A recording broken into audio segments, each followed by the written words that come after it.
Hey guys, welcome back. Okay, I want to do another video about painting things gold.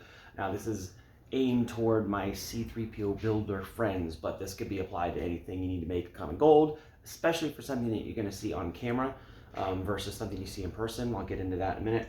I'm with my leg lamp, which you can see is it's got a gold top, it's light gold, pale gold, and a silver bottom here, and you can see that it's pretty reflective. This was done in 2012 using my old Alclad method that I cover on this channel years and years ago. Basically, it was spray paint, polished, and then sprayed with Alclad, and then tinted with an acrylic gloss varnish clear coat. I used the Liquitex gloss varnish with food coloring, McCormick food coloring, to get the gold tint, and it's held up for years. This is 11 years old, still looks like it did when I painted it.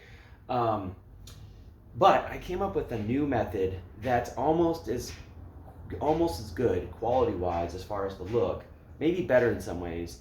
Not quite as reflective, but close, and very, very, very easy to do. So if you're going for an Empire Strikes Back kind of look for C3PO or something, this could be a very good alternative that's way easier, less learning curve than doing something like Alclad or spray chrome. Now, spray chrome in comparison is very, very, very shiny.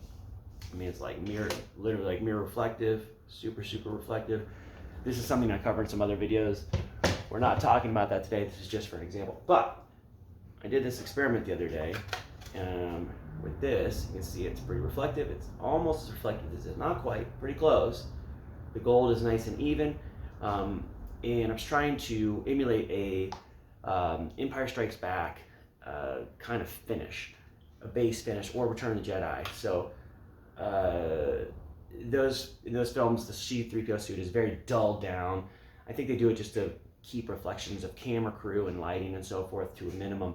But you can see is enough reflection. It still looks metallic, but you can handle it and not damage that reflective surface. A lot of people are painting it with spray paint, which there's like Montana Gold and the Rustoleum Bright Coat Gold.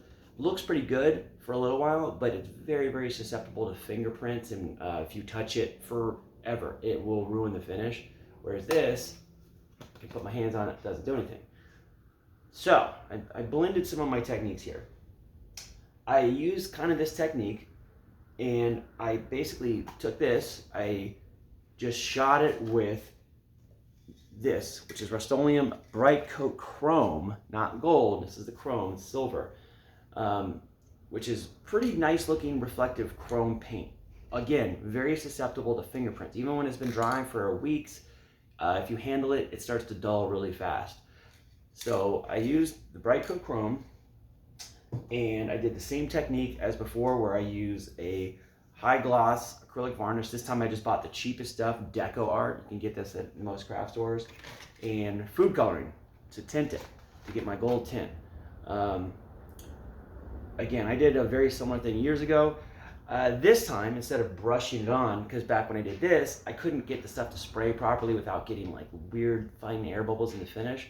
But this one came out good. I sprayed it with a Harbor Freight little touch-up gun. These are maybe $12 or something, a Harbor Freight, worth every penny. And that's how I sprayed the clear coat over the top. But you can see here, it's pretty reflective. Again, not spray chrome reflective, but pretty good. And it was very, very easy. It didn't take all the prep work that it takes to do a good Alclad finish. I just sprayed this with spray paint. This is already pretty smooth, but I think if you did a 400 grit, you know, once over on whatever part you're spraying, 400 grit sandpaper, just to smooth it. Then the Bright Coat Chrome, get a nice metal finish. Let that dry for a good day at least. Then you'll mix up your clear gloss acrylic and food coloring, and this is almost all yellow.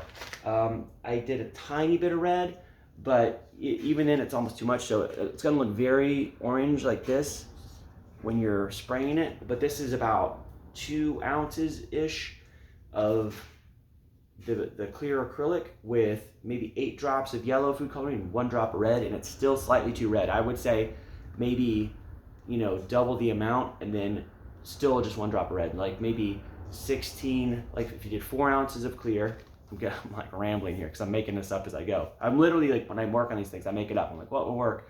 I try some things, I experiment. So 4 ounces of this, maybe 16 drops of yellow in those 4 ounces, and then 1 drop of red, and you'd probably come up with a good yellow. But anyway, if you compare this to like the look of Empire Strikes Back C-3PO or Return of the Jedi C-3PO, this is a really, really close look to that finish. I just wanted to share that with you guys. And you can see the tint coat is really, really nice and even compared to this one, which looks pretty even, but this was brushed on. So if you get close, you can see inconsistencies in the surface. Sprayed with this, and that's it. If you want me to make a video of spraying something, I will. It probably is going to be about a week. We'll be able to do it till about the 18th. So anyway, hopefully that's helpful. Again, it's not this super amazing chrome finish, but it's pretty passable depending on what you want. Anyway, I'm gonna get out of here. I'm rambling too long. Thanks for stopping by. Talk to you kids soon. Bye.